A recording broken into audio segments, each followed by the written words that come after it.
উম্মতের প্রতি নবীর দরদ কেমন ছিল। পৃথিবীতে অনেক রাজা, অনেক বাদশাহ, অনেক নেতা, অনেক সমাজ সংস্কারক, অনেক মানবাধিকার কর্মী অতীত হয়েছেন।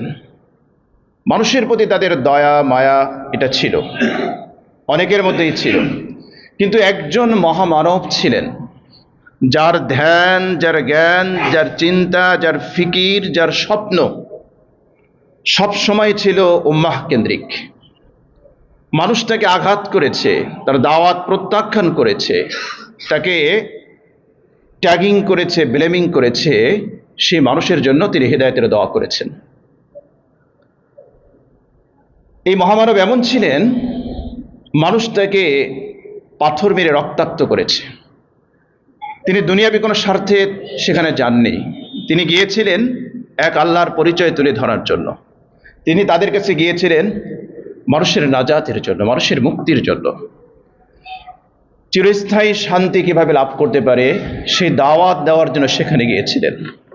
কিন্তু সেই কম, সেই জাতি, তাদের ভকাটে পোলাপান ছেলেপেলেকে লেলিয়ে দিয়েছে তার পিছনে।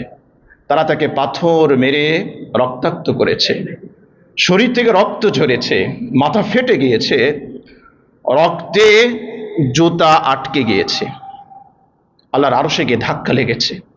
আল্লাহ রাব্বুল আলামিন শাস্তি দেওয়ার সব আয়োজনগুলো আল্লাহ রাব্বুল আলামিন প্রস্তুত করেছেন। মালাকুল জিবাল, পাহাড়ের ফেরেশতাকে আল্লাহ পাক পাঠিয়ে দিয়েছেন, আরজও করেছেন, ইয়া রাসূলুল্লাহ হুকুম করেন, আপনি যা চাইবেন তাই হবে। বরং এই মহামানবের মুখ দিয়ে বের হয়েছে, না, আমি এদের ধ্বংস চাই না, বরং আমি চাই এদের মধ্য থেকে এমন কিছু মানুষ বের হয়ে আসুক যে মানুষ এক আল্লাহর ইবাদত করবে, আল্লাহর সাথে কাউকে শরীক করবে না। আচ্ছা, পৃথিবীতে এমন কোন নেতা আছে বলুন তো, যদি তার কওমটাকে বের করে দেয়, তাকে তার দেশ থেকে বহিষ্কার করে দেয়, সেই ব্যক্তি তার কওমের উপরে, তার জাতির উপরে প্রতিশোধ নেয় না, নিবে না, এরকম কোন মানুষ আপনি দেখাতে পারবেন? আমি আপনাকে একজন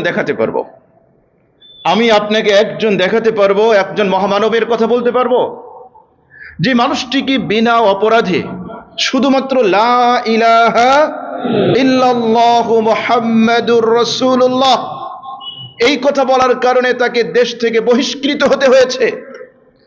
তার অনুসারীদের উপরে অমানবিক নির্যাতনের স্টিম রোলার নেমে এসেছে। এই মানুষগুলো তাদের মাতৃভূমি